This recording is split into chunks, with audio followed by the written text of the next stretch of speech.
भद्रकाली कपालिनी दुर्गा क्षमा शिवा धात्री स्वाहा स्वधा नमोस्तुते। ॐ ऐं ह्रीं क्लीं चामुण्डाय विच्चे श्री महाकाली महालक्ष्मी महासरस्वतये नमः।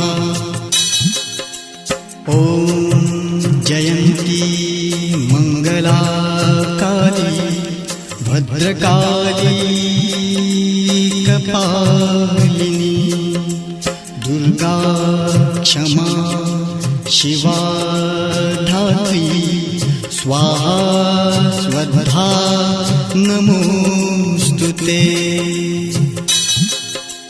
ॐ